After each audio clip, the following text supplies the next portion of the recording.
alaikum and welcome to Perspective. We'll be talking about the pro-Khalistan movement, the referendum that is happening, and the Canadian government's refusal to prevent the expression of what they term as a freedom of expression.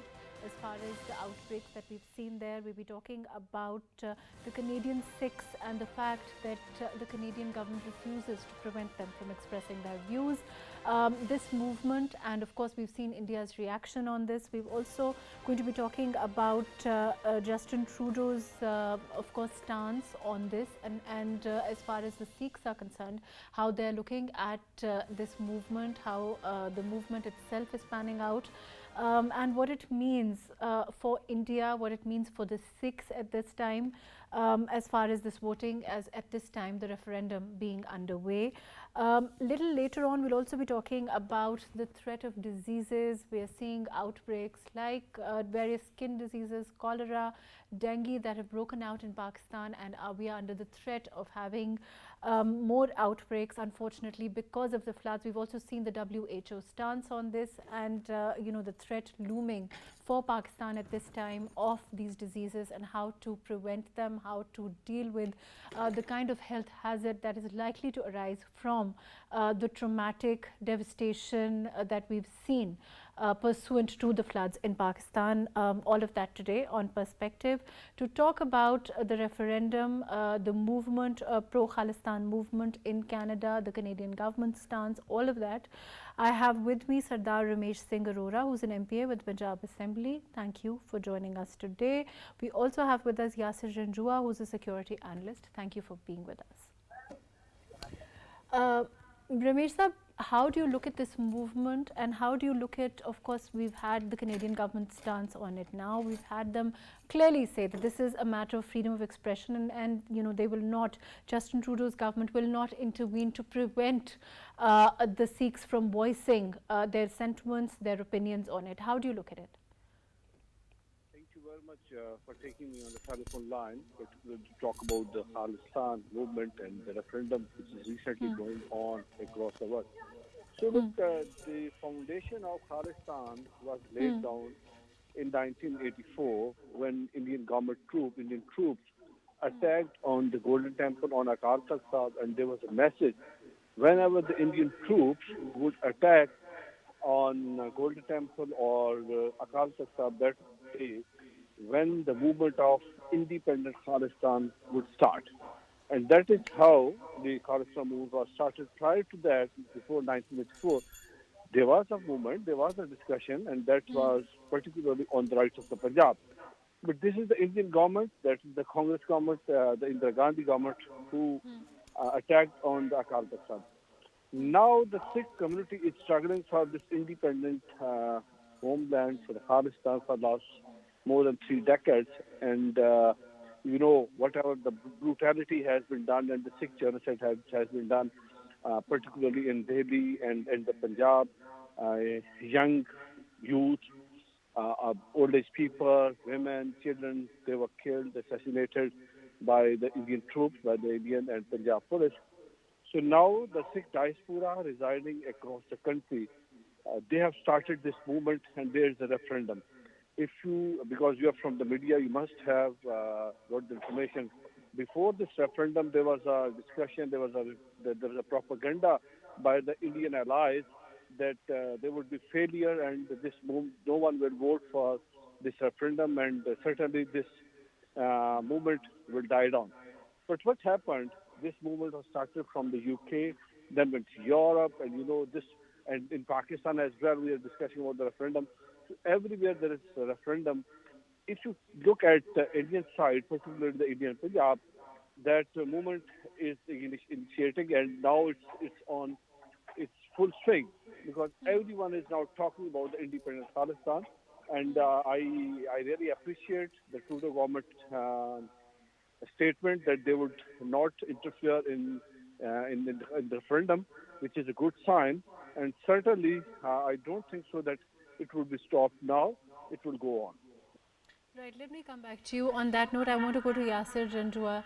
Ji, Yasir Saab, can you hear me?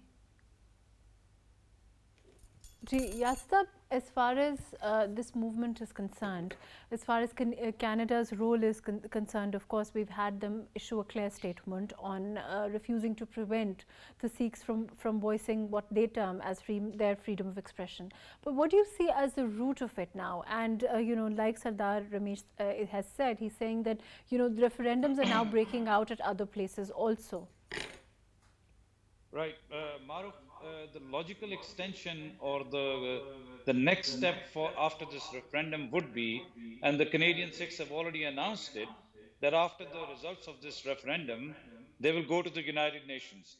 And this is what India was trying to prevent, because they knew once it goes to the United Nations, it will be difficult for the Indians to make a case against giving an independent status to, because there are precedents available in the world, like we have East Timor, like we have South Sudan.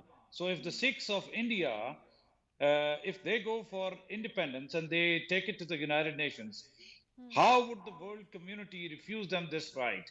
But before I go on to dwell any more on this, I have to bring one thing very important.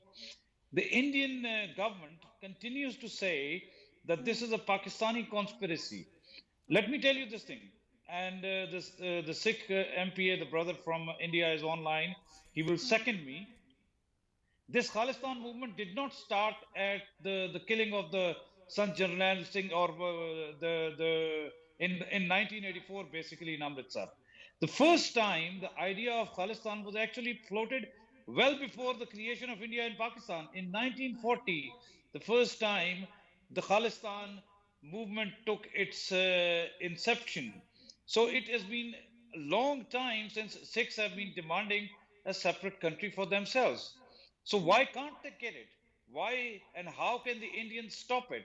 And in 1971, if Indians took side with the East Pakistanis on the pretext that they are demanding a self-rule, and that is why we are supporting that. So how can they stop this now? But they are worried, because if they let this happen, then the long-standing demand of Kashmiris will have to be adhered to. That's why they are using their diplomatic pressure, whatever they can, which has failed miserably. Justin How Trudeau has not relevant? heeded to it. How relevant do you think, and how effective, I think is the right word, will the Indians be, in your opinion, in the background of this referendum now at the UN? Well, we can't predict. We all know, let's face the fact. India is a huge economy. India is the second largest populated country in the world, a big trading market for a lot of European and Americans. So I can't sit here and say it's going to be very easy for the world community to vote against India. But I would want to see the dual standards of the international community if they decide to favor India in the United Nations, when they went against Indonesia, when East Timor was created, when South Sudan was created. So how will they give an excuse of not supporting this independence movement when there has been a referendum worldwide and when the resolution goes to the United Nations? So because of Right. India's market size, this has unfortunately been the reality, that the world standards keep changing when it comes to their economic interests.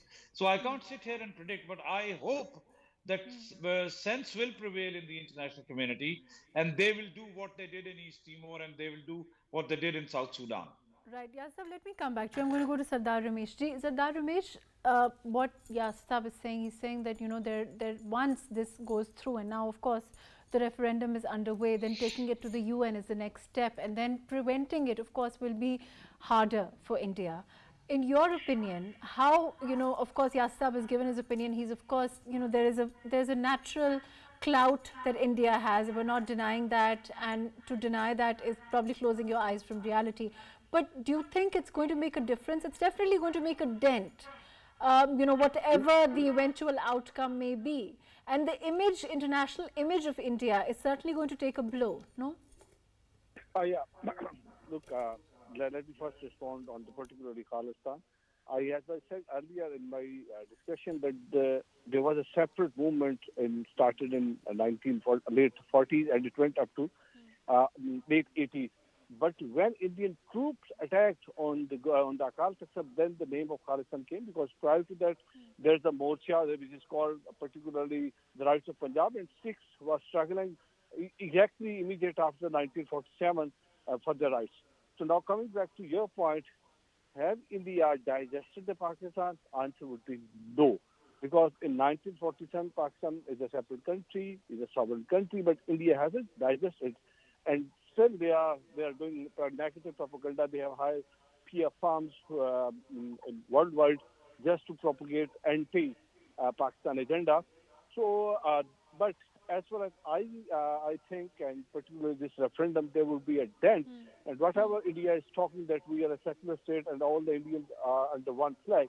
So after this referendum, it would be very much clear that the Sikh community, they don't want to stay, they don't want to live with under the Indian constitution, and they want their separate homeland.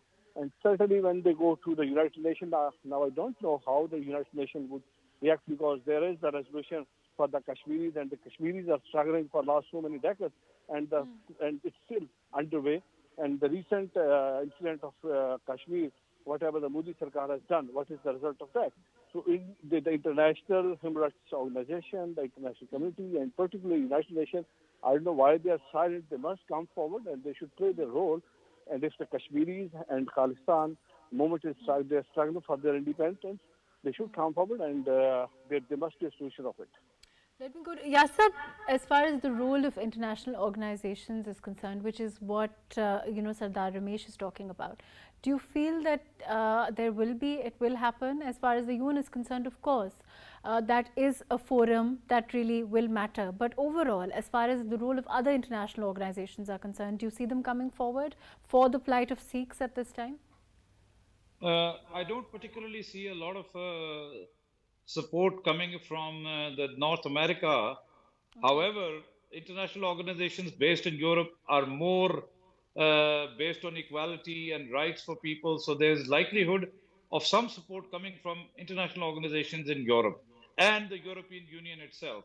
There is a possibility that the Europeans may not object to the idea of this independence. However, I fear that this probably will be vetoed by the Americans, because Americans and Indians, they have aligned themselves together. So there's a likelihood of American veto. There's a possibility of a veto. However, that will be quite unfortunate, because as I gave the examples of East Timor and South Sudan, when that can happen, why should this not be happening?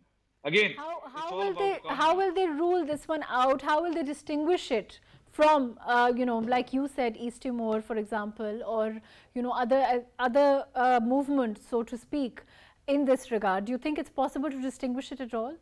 Well, on academically, this is not easy to distinguish. But when they want to make excuses, they do make excuses, and that's what is going to happen.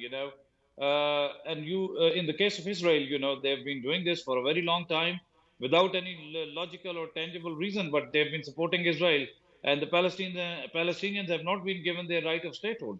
So I think, however, the difference is that Sikhs are a very vibrant community around the world, especially in Canada, where there are more than 1 million Sikhs.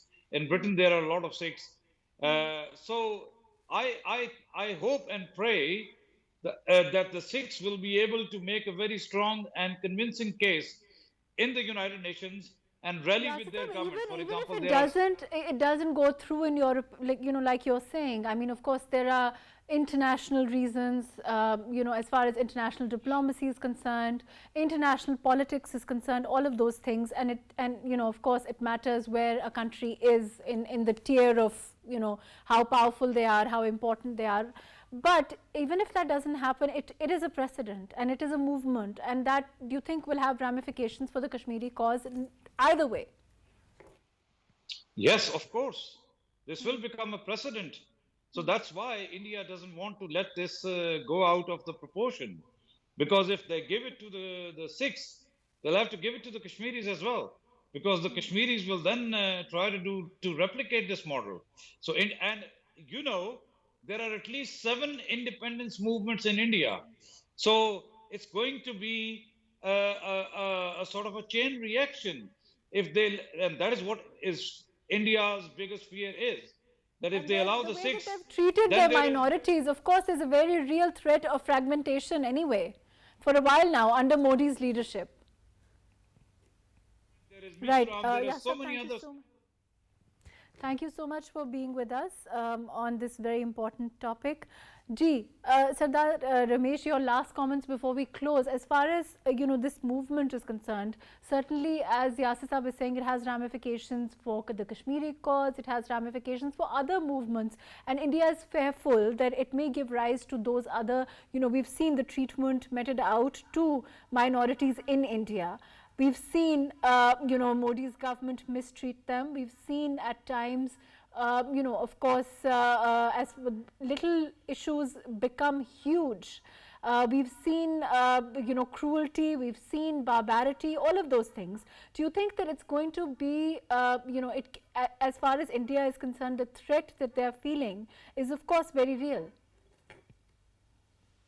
Yeah, India always claimed that minorities, they are in India, they are well protected, and we are a secular state, and we always talk about that India is one nation. But the reality is, as Yasir Saab pointed it out, that there are 7 movements, separatist movement, who are struggling for their independence, which shows that the minorities living in India, either they are Muslim, they are Sikhs, they are other segment of the society, they are treated as bad as they can be.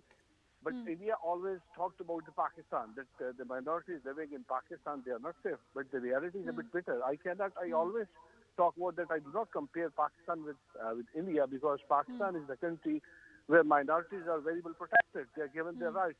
The opening of Kartarpur corridor for the Sikh community, and the Sikh community here in Pakistan, there are not more than 25,000.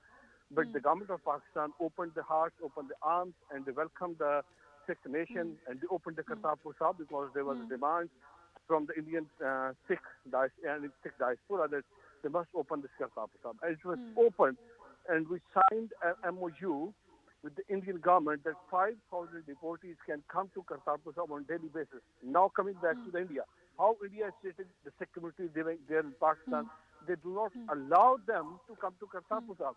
In a particular day, we are looking forward to welcome 5,000 devotees, and the number coming to Kartarpur Sahib is 100, 150. So what is this?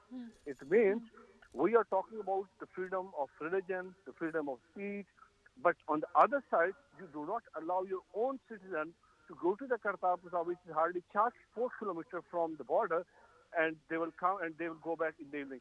So that is how they treat their minorities. So through this platform, I always reiterate, and I will be talking to the Indian, and not only Indian, the international. As far as the image, before we close, as far as the image of India is concerned, they always try, as far as the Modi government is concerned, we've seen them suppress, of course, the Kashmiris, that's a reality, but also otherwise, as far as the minorities are concerned, there is, the image that India tries to project into the world has always been that, there's secular, there's protection of minorities, all of those things. And that has taken a hit. I mean, it has already. We've seen this referendum. We've seen the recent reports of, the barbarity being practiced against minorities, whether it's Muslims, whether it's Sikhs, and that image or that, propaganda, that narrative has taken a blow, right? You are very right. So actions speak louder than words. So the international community, they must look towards the Indian action. What has happened in Gujarat? What has happened in Delhi with the Sikhs? What has happened with the Sikhs in 1984? What has happened with the Kashmiri Muslims? So one real life case study is the opening of Kartarpur, when you do not allow your own citizens to go to Pakistan, to go to Kartarpur, because Kartarpur is a place which is open for the Sikh community. So this is how they respond. But if you talk about the words, they are very glorified, and they talk about that we give rights all the minorities, but in reality, they are suppressed and they're marginalized. The minorities are marginalized in India, and they do not enjoy the rights over there. Thank you for joining us. Thank you for your very valuable input. We will be taking a short break, after which we'll come back and talk about the health hazards, particularly being faced by the flood affectees in the areas that have been ravaged by rains in Pakistan. We'll be back after a short break.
Welcome back. We'll be talking about the health hazards being faced by the flood affectees in areas that have been damaged during these floods. According to the UNICEF report, the catastrophic floods in Pakistan have now claimed the lives of at least 528 children, and that's a number that's likely to increase. We've also seen diseases like dengue, cholera, other waterborne diseases, which are now, there's a very real threat of them. We're also seeing skin diseases at this time. We'll be talking about what are the kind of diseases that we will, that can be prevented, what are the measures that are being taken, what are the serious kind of other ailments that Pakistan is under threat of. We've also seen the WHO issue a statement in this regard. I have with me Mohammad Abdul Shakur, who's President AKPF, also Professor Dr. Ijaz Khan. Let's talk to Professor Dr. Ijaz first. Ji, Professor Saab, can you hear me? I can hear you. Yeah. Ji, Professor, as far as these diseases are concerned, certainly they're a reality now, and we've seen the report as far as the UNICEF is concerned that there, at 528 children have already lost their lives, and these are potentially life-threatening. As far as these diseases are concerned, they're fatal. How can we prevent them at all? How can we curtail them? How can we minimize the damage, in your opinion, that's likely to happen? So I think you are right that this is a big catastrophe for a very vulnerable population, especially children, women, and elderly. And I think you rightly pointed out that these numbers will grow. This will be a big challenge for health authorities, the relief workers that are going there. And I think we need to take maximum precautions, maximum efforts to at least minimize this loss that we are going to see in terms of both diseases that we are going to see and also loss of life. So I think the primary goal should be to provision of providing them shelter, providing them food, providing them essential medicines, life-saving medicines, and of course dealing with diseases that we are going to see. So these are the main things that we need to focus right now as the relief operation goes underway. Right, let me come back to you. We also have with us Mohammad Abdul Shakur, President AKFP. Thank you for being with us. Shakur sir, what is the overall scenario at this time? Certainly, according to the UNICEF, things are very bleak. There's also threat of more damage. As far as minimizing this damage is concerned, what are some of the efforts your organizations making, and overall, that you are seeing the efforts being made? Of course, the government has tried. They are, they're giving money. Even today, the Prime Minister spoke about how they're giving whatever they can as far as, the flood affectees are concerned, as far as, the money being reserved for, particularly for women, children, all of those things. But of course, we have limited resources. How are you overall looking at the relief efforts? I was in Sindh, in Mahar and Dadu area yesterday. Ji. And then I traveled back and I saw the miseries of the people on the roads. Hmm. Uh, Mostly they were malaria, Hmm. lying on the beds with no facilities at all. Hmm. Al Khidma is trying to provide them medical help. We have deployed now 30 ambulances, each carrying doctor, male and female, and reaching to the points where they are. But Hmm. let me tell you, the situation is grave. There are thousands of people who are living under the sky, and the animals and people Hmm. even have nothing to save themselves from the mosquitoes at night. Hmm. So we are trying to give them the sprays and trying to give them the other things. But another thing important which you pointed out is that Prime Minister has announced, and we welcome that, and all other. But the mechanism is not defined yet. I mean, they Okay. want to help children, they want to help women, but what is the mechanism? Who is coming, when, and where, in which areas? Hmm. This is something very important. They must Hmm. have at district level Hmm. some offices announce Hmm. the telephone numbers where people can reach and get the help, whatever they are trying to say. The same thing is water is going low now, and Hmm. the people on the streets will go back to their homes, but there is nothing at their homes. Now, how soon can they get the check? How difficult the process is to get the check to rebuild their homes. These are the things, the mechanism has to be transparent and declared properly within certain time frame. Otherwise, there will be chaos all over. Right. Let me come back to you.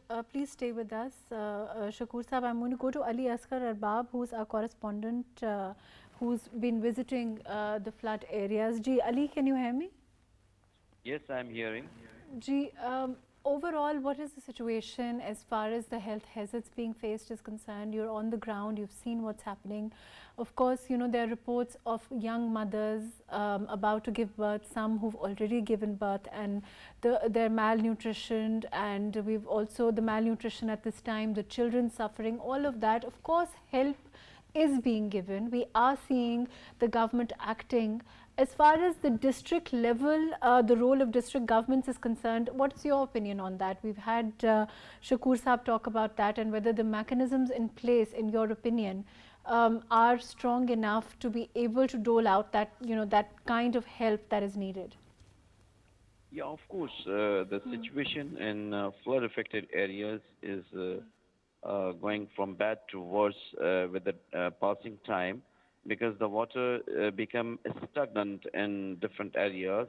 That's why the disease are converting in epidemic situation. So the water, the people are suffering so much, especially the women and children, because most of the people who are sitting on the roadsides and everywhere there's water. Like when we said about the Dadu district or other districts of province of Sindh, which are highly affected, the people are suffering so much because the waterborne disease might be increased because the people are not getting the drinking water even because the water is completely stagnant and this water is also a big source of the colonies of the mosquitoes because different disease which is increasing with the passing time, especially the malaria, the dengue and fever, the Of course, gastro, yes. Hmm. and the other, especially the skin diseases, which Hmm. are the people are suffering so much. The government, of course, is doing, and other philanthropist organizations are also working for this. But it needs, like Mr. Shakur told, that the proper mechanism is the need of the hour to address these kind of the disease in order to stop these disease to an epidemic situation. So majority of people, lakhs of people were still on the roadsides and the camps which are established by the government or the NGOs or the philanthropists, but they are trying to go back towards their homes. In this climate change has affected badly to the, especially to the Pakistan, while the contribution of Pakistan in the carbon emission is so much less Yes, than 1%. exactly. But still, we are paying the cost of the developed countries, which they are doing. So, the United Nations Secretary General also visited. The Prime Minister is working hard, and when he is visiting different parts of the flood affected areas, at the same time, in the same, Chief Minister is also working hard, and but it needs a complete mechanism to address this issue because Right. We'll be coming back on that note. Thank you so much for updating us. We'll be right back after a short break.